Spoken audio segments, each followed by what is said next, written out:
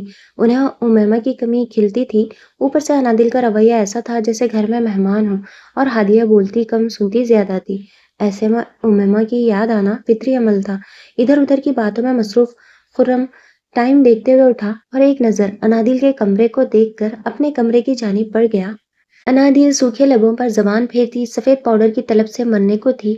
Addiction attack شدید ہو رہا تھا۔ کال بیل مسلسل رنگ کر رہی تھی لیکن وہ اٹھا نہیں پا رہی تھی۔ اسے موبائل اٹھانا تھا لیکن کپ کپاتے ہاتھوں سے اپنے بالوں کو نوچنے لگی۔ لمبی لمبی سانس بھرتی وہ بے ہوش ہو چکی تھی۔ صبح اٹھ کر وہ سب سے پہلے یا تو خود کو مار دیتی یا پھر اس پاؤڈر سے اپنے پور کو ڈبو دیتی۔ حمزہ کال پر کال کر کے ہمت ہار چکا تھا۔ رات 11 بجے اسے خرم کو کال کرنا مناسب نہیں لگ رہا تھا، اس لیے لمبی سانس خارج کرتا سلیپنگ ایریا میں آف وائٹ کرٹنز ہٹاتا چاند کی روشنی میں کمرے کو نہلا گیا۔ آج کچھ اچھا نہیں لگ رہا تھا، دل میں وحشت اور تکلیف سی محسوس ہو رہی تھی۔ ایسا پہلے کبھی نہیں ہوا تھا۔ انادل کو دیکھ لیتا تو شاید تکلیف سے دل پھٹ جاتا۔ حمزہ نے ایک بار اور کوشش کرنے کا سوچتے ہوئے سائڈ ٹیبل پر رکھا موبائل اٹھایا اور کال کرنے لگا۔ مسلسل بیل جا رہی تھی لیکن دوسری جانب نو ریسپانس تھا۔ حمزہ واپس موبائل سائڈ ٹیبل پر رکھتا بیڈ پر نیم دراز سا ہو گیا، پھر کچھ سوچ کر اٹھا۔ دل کی حالت جوں کی توں تھی۔ اس سے چھٹکارا حاصل کرنا آسان نہیں لگ رہا تھا۔ الماری کی سلائیڈ ڈور اوپن کرتا، ایک دراز سے کچھ چیزیں نکالتا، واپس بیڈ تک آیا تھا، سامان کو بیڈ پر پھیلا دیا۔ ایک رومال جو کہ انادل کو حمزہ نے آنسو صاف کرنے کے لیے دیا تھا جس سے وہ نوزی پہنچ گئی تھی۔ حمزہ سوچتا ہوا مسکرایا۔ ایک ڈرائنگ جو انادل نے حمزہ کو اس کی فرمائش پر بنا کر گفٹ کی تھی۔ ہوا کچھ یوں تھا، حمزہ نے اسے کہا کہ اسے ڈرائنگ بنا کر دے۔ وہ کسی وجہ سے حمزہ سے ناراض تھی اور غصے میں حمزہ کا اسکیچ جو کہ عجیب سا کارٹون تھا وہ بنا کر دے دیا۔ اسے دیکھ کر اس وقت تو حمزہ کو صدمہ ہوا تھا لیکن اب وہ اسے دیکھ کر مسکرا دیتا تھا۔ نیچے ایک کیپشن میں حمزہ میر پاگل لکھا ہوا تھا۔ وہ کیپشن دوبارہ پڑھتا اور زور سے ہنس دیا۔ پیپر کی سطح پر ہاتھ پھیرتا حمزہ مسکرا رہا تھا۔ ایک واچ کو بہت حفاظت سے رکھا تھا، اسے ڈبے میں سے نکال کر اپنی آنکھوں کے سامنے کیا۔ یہ واچ انادل کو بہت پسند تھی جو کہ وجاہت صاحب نے اس کی برتھ ڈے پر دبئی سے بطور گفٹ بھیجی تھی۔ انادل کے لیے سیم ویسی ہی واچ منگوائی تھی لیکن وہ غائب ہو گئی تھی اور حمزہ نے جب سے اب تک سنبھال کر رکھی تھی۔ البتہ گھڑی نے کام کرنا چھوڑ دیا تھا۔ حمزہ اسے ٹھیک کروا لیتا لیکن اب وہ اولڈ فیشن ہو چکی تھی۔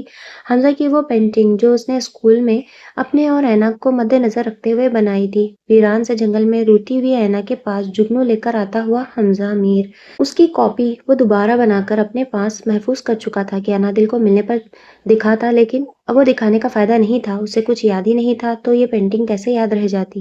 حمزہ لمبی سانس بھرتا اٹھ کر واپس ان چیزوں کو ان کی جگہ پر رکھ آیا۔ انادل کے وقتاً فوقتاً دیے گئے سارے گفٹ اسی حالت میں اس کے پاس موجود تھے، کبھی وہ واچ دیتی تو کبھی پرفیوم، ہر برتھ ڈے پر الگ گفٹ دیا کرتی تھی۔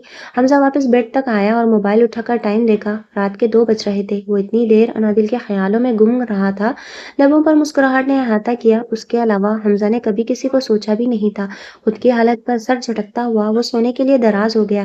ٹھنڈ میں بھی بنا ہیٹر کے ونڈوز اوپن کیے حمزہ آنکھوں پر بازو رکھ گیا۔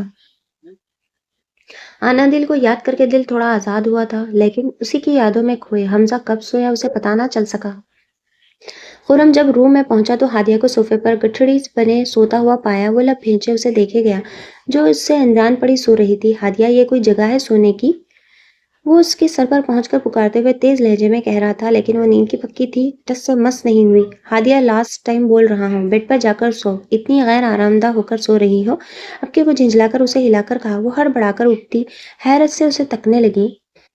ایسے کیا دیکھ رہی ہو؟ میں کہہ رہا ہوں بیڈ پر سو جا کر، پاؤں بھی نہیں پھیلا پا رہی ہو، وہ کہتا ہوا الماری سے اپنا نائٹ ڈریس نکالنے لگا۔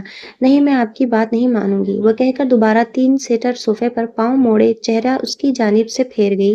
وہ اب بلا وجہ اس کی ناراضگی سے تھک چکی تھی۔ وہ بات کرنے کی کوشش میں ہلکان ہوتی لیکن وہ شوخ بنا سب کے سامنے گھورتا تھا اور روم میں آ کر کوئی بات بھی نہیں کرتا تھا۔ ہادیہ نے سوچ لیا تھا اب وہ بھی اسے اسی کے انداز میں جواب دے گی۔ جامعہ کی پڑھائی کتاب سے وہ اچھائی اور محبت کا سبق یاد کر کے بھول چکی تھی۔ وہ جو الماری سے کپڑے نکالے چینجنگ روم جا رہا تھا، اس کی بات پر پلٹ کر اس تک پہنچا۔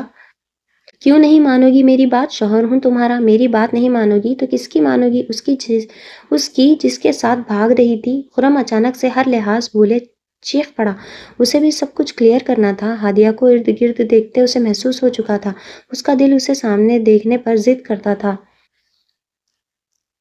لیکن وہ انا پرست انسان بنا ہوا تھا۔ اسے بولنے پر مجبور کرنے کے لیے خرم نے یہ حربہ استعمال کیا کہ کیا میں کس کے ساتھ بھاگی تھی؟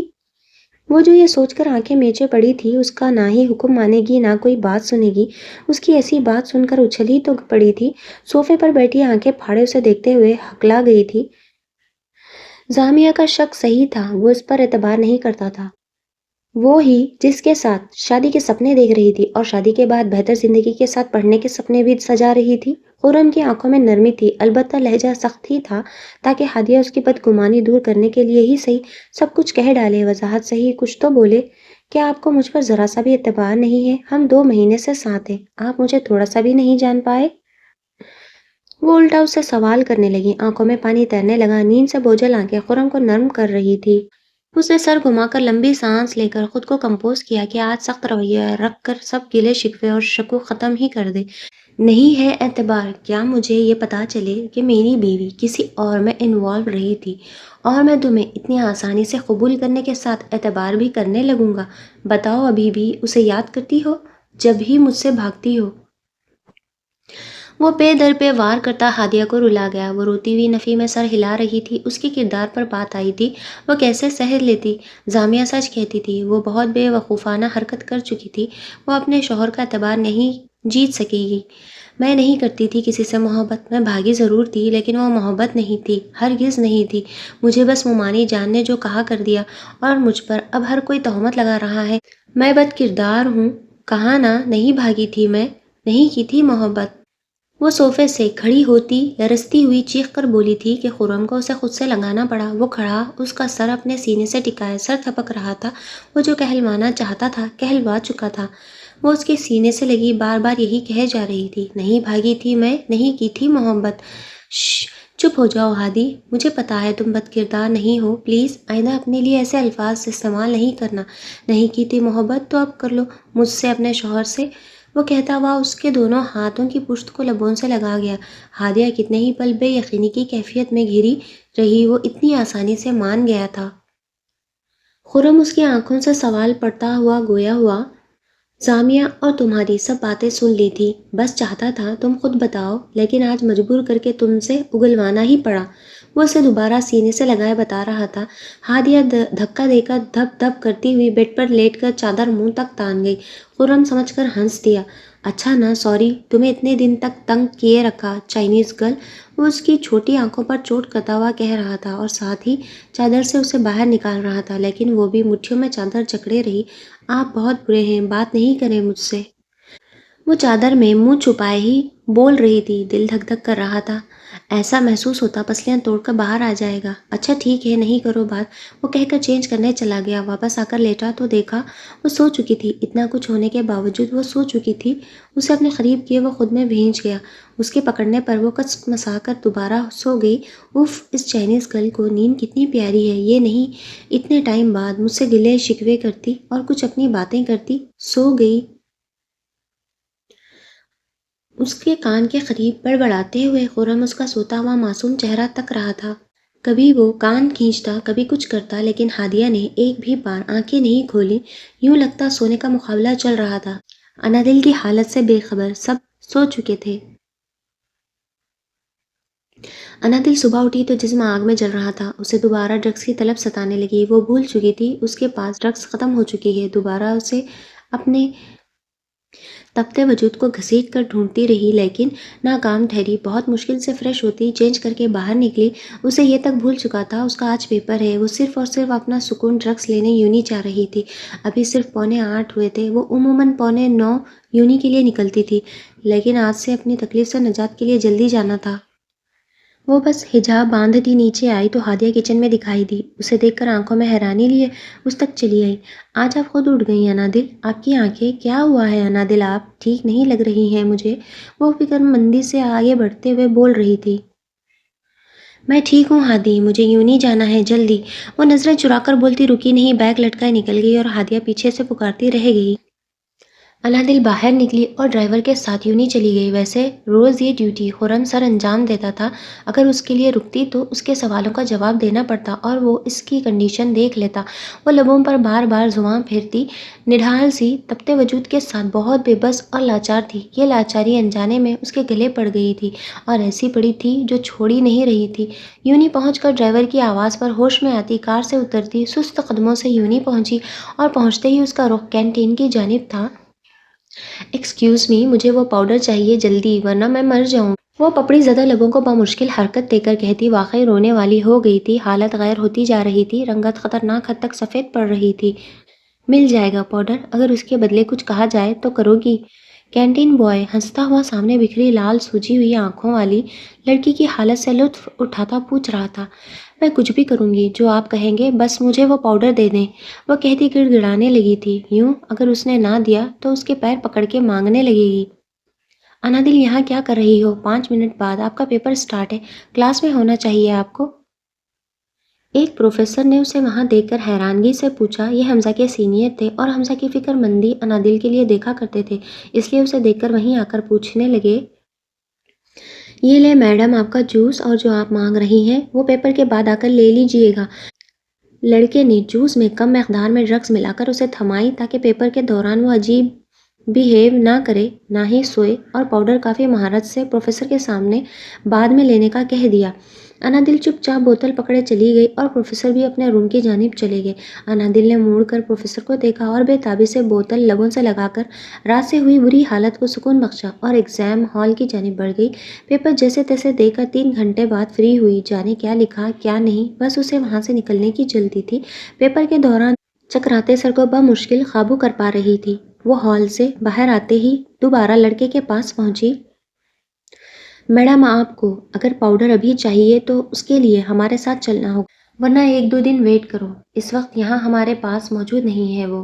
اس کی شکل دیکھتے ہی اس لڑکے نے فوراً بات بناتے ہوئے کہا، نہیں آج چاہیے، کہاں جانا ہے، میں چلوں گی۔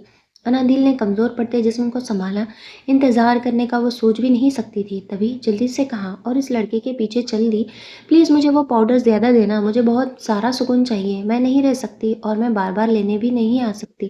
وہ بے حال سی سر چڑکتی غنودگی جیسی کیفیت میں کہتی ہوئی اس کے پیچھے چل رہی تھی۔ مل جائیں گے پاؤڈر اور سکون، دونوں ملیں گے، گاڑی میں بیٹھو۔ وہ کہتا ہوا بیک سیٹ کا دروازہ کھولے کھڑا ہو گیا اور انادل نہ سمجھی سے دیکھنے لگی۔ پاؤڈر چاہیے نا تو میرے ساتھ چلو، بہت سارا دوں گا، اتنا کہ اگلی بار لینے نہ آنا پڑے۔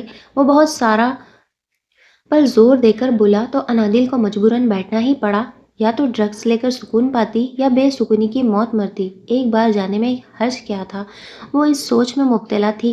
گاڑی راستے پر گامزن رہی۔ اس دوران انادل کو بار بار بے چینی ستاتی تو پاگل ہوتی، گڑ گڑا کر بھیک مانگتے ہوئے ڈرگس کا مطالبہ کرنے لگتی تھی۔ اس لڑکے نے سنسان جگہ پر گاڑی روک کر اس کے بازو میں انجیکشن لگا دیا۔ انجیکشن سے وہ بری طرح ڈر گئی۔ مجھے چھوڑو، کہاں لے جا رہے ہو؟ بھائی، حمزہ، میر، بابا، ماما، آپ ہی۔ وہ نیم غنودگی میں ایک ایک کا نام پکارتے بے ہوش ہو چکی تھی اور لڑکا لبوں پر مسکراہٹ سجائے کراچی کی جانب گاڑی کو دوڑا رہا تھا۔ باس 1 ہفتے سے کراچی میں تھا۔ وہ کبھی کراچی، کبھی اسلام آباد تو کبھی کہیں اور ہوتا تھا۔ پکڑے جانے کے ڈر سے وہ ایک جگہ نہیں رہتا تھا۔ جونی، تیری پوسٹ اب میرے ہاتھوں میں ہوگی، وہ خیال میں خوش ہوتا حسد سے جونی کو پکار رہا تھا، جو انادل سے اسے ہر ممکن دور رکھنے کی کوشش کرتا تھا، لیکن وہ بھی کمال ہوشیاری سے اسے اپنے فائدے کے لیے حاصل کیے باس کو دینے والا تھا۔ انادل کئی گھنٹوں کے سفر کے بعد اس جگہ پہنچ گئی تھی اور جاگ بھی چکی تھی، لیکن حواس کام نہیں کر رہے تھے۔ اس کا چلنا بھی منمناہٹ کی طرح تھا۔ وہ سب اسے حاصل کر کے مسرور تھے، کیونکہ اس کے لیے باس کی بے تابی اور پسندیدگی کا سب کو اندازہ ہو چکا تھا، اور اسے لانے والا یقیناً باس کا دل جیت لے گا۔ وہ اب بس باس کا انتظار کر رہے تھے، جس نے لڑکی مل جانے کا سن کر 2 دن کے سٹے کو شام تک کر دیا تھا۔ زامیہ روم میں پہنچی تو پلواشا کو تڑپتے ہوئے پایا۔ وہ پھر انجیکشن لگانے کے لیے کہہ رہی تھی، صبر کرو لڑکی، ہم یہاں سے نکل جائیں گے۔ میں چاہتی تھی اس لڑکی کو بھی اپنے ساتھ لے جاؤں، لیکن یہ ممکن نہیں ہوگا۔ میں ایک وقت میں دو نیم مردہ وجود نہیں گھسیٹ سکتی۔ مجھے دوبارہ آنا ہوگا یہاں، لیکن کیسے؟ میں کیسے آؤں گی اس لڑکی کو بچانے؟ وہ پلواشا کو دیکھتے خود سے سوال جواب کر رہی تھی۔ زامیہ مجھے بچا لو پلیز زامیہ، میں آئندہ میسم کو سوچوں گی بھی نہیں۔ پلواشا کی بات نے اتنے سنگین ماحول میں بھی اسے ہنسا دیا تھا۔ پاگل لڑکی، ایسی باتیں نہ کرو، میسم کو یاد بھی رکھو تو مجھے کون سا معلوم ہونا ہے؟ واہ کیا بے نیازی تھی۔ پلوشا کی حالت مزید خراب ہو رہی تھی۔ میں آتی ہوں تھوڑا جائزہ لے کر، تم بس انجیکشن نہیں لینا پلیز، ہاں؟ اور کچھ تکلیف محسوس ہو تو یہ دعائیں ہیں، یہ پڑھنا، انشاءاللہ شفا ملے گی۔ وہ اسے ایک پیپر پر لکھی دعائیں تھما کر کہتی کمرے سے باہر نکلی۔ وہ پوری محل نما حویلی تھی جس کا وہ گھوم کر جائزہ لے چکی تھی۔ پیچھے کی جانب ایک بڑی سی قد آور کھڑکی تھی جس سے دونوں آسانی سے نکل سکتی تھی۔ وہ کچھ سوچ کر پلٹ آئی، ادھر ادھر دیکھا، کوئی آدمی دکھائی نہیں دیا۔ شاید وہ سب نیچے تھے، لیکن وہ رسک نہیں لے سکتی تھی۔ دو تین کمروں کی تلاشی لی، اسے پیٹرول سے بھرا ایک کین جنریٹر کے ساتھ ملا، شاید اسی کے لیے رکھا گیا تھا۔ وہ اٹھا کر لائٹر پاکٹ سے نکالنے لگی۔ پیٹرول احتیاط سے 5-6 کمروں کے باہر چھڑکا، ساتھ پلوشا والے روم میں بھی چھڑک دیا اور لائٹر سے آگ لگا دی۔ اچانک آگ کا شعلہ بھڑک اٹھا۔ پلوشا سب سے بے خبر ڈرگس کی طلب میں خود کو نوچ رہی تھی۔ اچانک زامیہ نے آگ آگ چلانا شروع کر دیا۔ کچھ آدمی بھاگ کر اس تک آئے، کچھ آگ بجھانے کی کوشش کرنے لگے۔ میں اسے دوسرے کمرے میں لے جاتی ہوں، زامیہ نے کہتے ہوئے پلوشا کو گھسیٹا اور باہر لے آئی۔ زامیہ اور پلوشا کو دھوئیں سے کھانسی ہونے لگی۔ وہ کھانستی ہوئی ادھر ادھر دیکھتی، پہلے فلور پر جانا چاہتی تھی۔ وہاں کہاں جا رہی ہو؟ دوسری فلور کے تیسرے روم میں جاؤ۔ ایک آدمی نے اسے مڑنے کے بجائے پہلے فلور کو جاتی سیڑھیاں اترتے دیکھ کر کہا تو وہ دھک سے رہ گئی۔ زامیہ سر ہلا کر روم کے راستے پر مڑ گئی۔ وہ آدمی وہاں سے ہٹا تو زامیہ پلوشا کو کندھوں پر ڈالے واپس اسی راستے پر آ گئی اور تیزی سے سیڑھیاں اتر گئی۔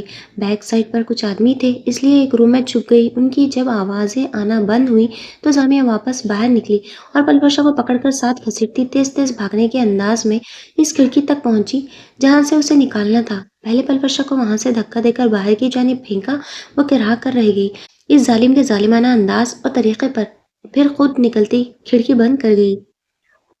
اس کے پاؤں پر پتھر لگنے سے خون رسنے لگا تھا، لیکن اس کے چوٹوں کی فکر کرتی تو دونوں ماری جاتی، اس لیے اسے کندھے پر ڈالے وہ چاہتے ہوئے بھی تیز قدم نہیں کر پا رہی تھی۔ اسے تب تک بھاگنا تھا جب تک کوئی آبادی والا علاقہ نہ آ جائے۔ وہ بھاگ کر روڈ پر پہنچتی، ایک پبلک ٹرانسپورٹ میں سوار ہو گئی۔ اس کی بائک وہیں رہ گئی تھی، لے جانے کا رسک کسی صورت نہیں لے سکتی تھی۔ وہ سیٹ پر پلوشا کو بٹھاتی، خود بھی بیٹھ کر پھولی ہوئی سانسوں کو بحال کرنے لگی۔ اسے رہ رہ کر اس لڑکی کے لیے افسوس ہو رہا تھا۔ اس کے پاس اتنا وقت نہیں تھا کہ اس لڑکی کو دیکھ پاتی یا اسے بھی وہاں سے نکال لاتی۔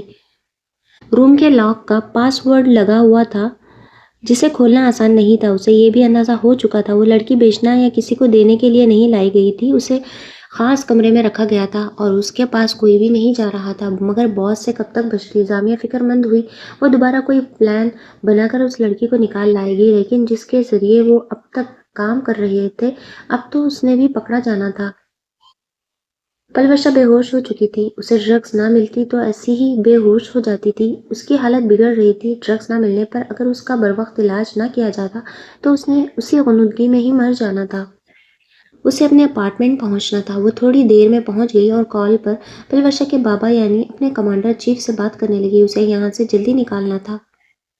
کال پر اسے کچھ ہدایت دی گئی اور کچھ دیر میں گاڑی انہیں لینے آ گئی اور وہ اس میں سوار اسلام آباد کے لیے نکل گئی۔ زامیہ نے اپنا مشن بنا کسی نقصان کے پورا کر لیا تھا، لیکن وہ لڑکی